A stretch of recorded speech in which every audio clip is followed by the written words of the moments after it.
مہر نہیں دیا تو کیا آخرت میں پکڑ ہوگی؟ اگر کوئی شوہر کا بیوی کا مہر ادا کیے بغیر مر گیا تو اس کی ادائیگی کی کیا صورت ہوگی، اور کیا ادائیگی نہ کرنے کی صورت میں آخرت میں کوئی مواخذہ ہوگا؟ جاوید صاحب انڈیا سے۔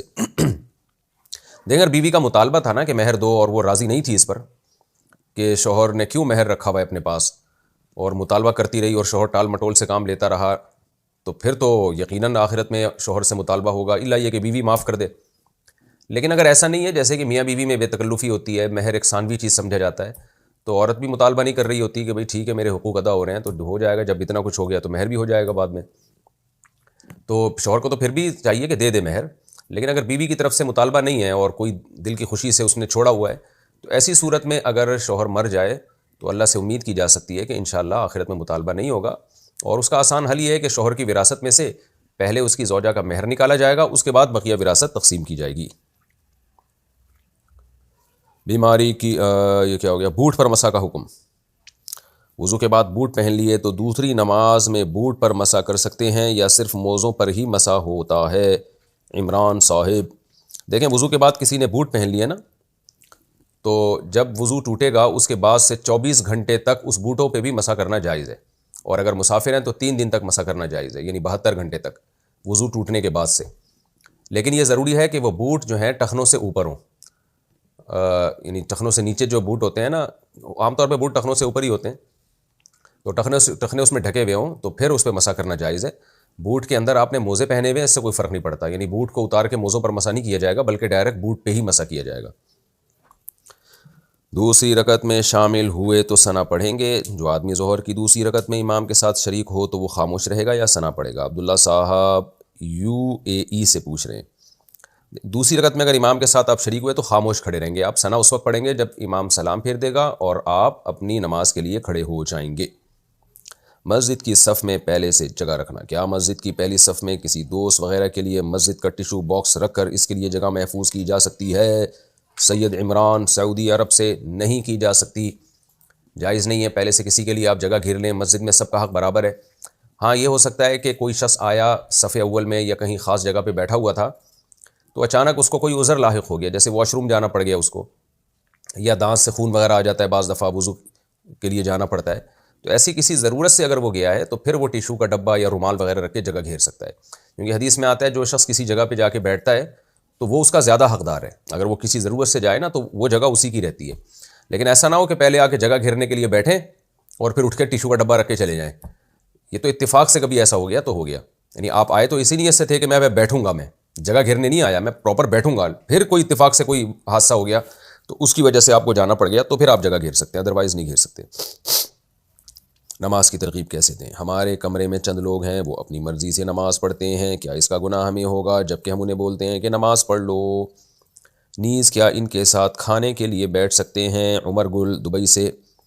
جی بیٹھ سکتے ہیں، آپ محبت سے ان کو سمجھا دیں بھائی جماعت سے مسجد میں جا کے نماز پڑھ لیا کریں، یہ ضروری ہے، شرعاً واجب ہے، نہیں پڑھیں گے تو گناہ گار ہوں گے، بس اتنی تبلیغ کافی ہے، پھر پیچھے نہ پڑیں اس کے زیادہ، اور آپ خود جایا کریں جماعت سے نماز پڑھا کریں، اور ایک دفعہ آواز لگا دیا کریں بھائی جو بھی نماز کے لیے جانا چاہتے ہیں نماز پڑھنے بھائی آ جائیں بھائی، اس طرح سے نا، چلے بھائی اچھے بچوں کی طرح آ جائیں بھائی نماز پڑھ لیں، اللہ میاں خوش ہوتا ہے اس سے، تو بس اس طرح کہہ دیا کافی ہے۔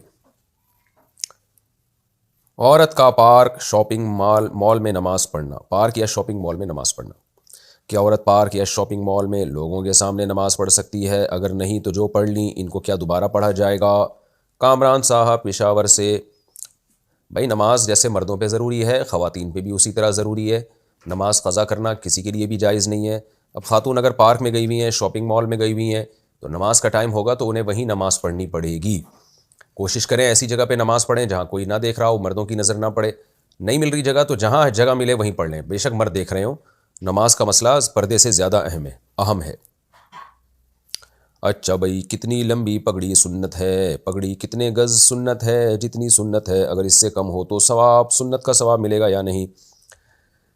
دیکھیں پگڑی میں یہ جو شملہ ہے نا، اس کو بہت زیادہ لمبا کرنا جائز نہیں ہے، کیونکہ صحیح حدیث ہے، نبی صلی اللہ علیہ وسلم نے فرمایا الاسبال فی ثلاثہ، 3 چیزوں کو لمبا کرنا، جو حرام والا لمبا کرنا ہے نا کھینچنا، وہ 3 چیزوں میں ہے۔ ایک شلوار، اس کو آپ ٹخنوں سے اوپر رکھیں گے، ایک کرتا ہے، کرتا کا کوئی جیسے جبہ پہنا جاتا ہے اس کو بھی ٹخنوں سے اوپر رکھنا واجب ہے، اور اسی طرح آپ نے فرمایا یہ جو پگڑی کا شملہ ہے اس کو بھی، لیکن اس کی کوئی مقدار بیان نہیں کی ہے، تو اس کی مقدار ہے عرف. اگر اتنا لمبا ہے نا کہ بالکل لٹک رہا ہے بہت زیادہ تو یہ بھی حرام ہے. بعض لوگ گھٹنے تک اس شملے کو رکھا ہوا ہوتا ہے ان لوگوں نے, تو یہ جائز نہیں ہے. عرف اس کو کا تعین کرتا ہے. تو اس لیے علماء نے عرف کے لحاظ کو ملحوظ رکھ کے ایک حد بیان کی ہے کہ جو کمر کا کنارہ ہے نا بس وہ عرف میں بہت زیادہ ہوتا ہے, اس سے زیادہ آپ لمبا کھینچیں گے تو وہ لٹکتا رہے گا, نظر وہ لمبا لگتا ہے دیکھنے میں. تو یہ سب یہ عمل ناجائز ہے, شریعت نے اس سے منع کیا. باقی جیسی چاہے پگڑی پہنے, جس طرح اسٹائل کی پہنے, کتنی لمبی کتنی مختصر, اس سے کوئی فرق نہیں پڑتا.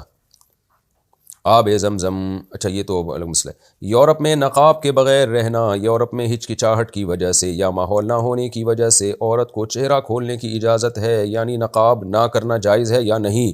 عتیق صاحب ناروے سے.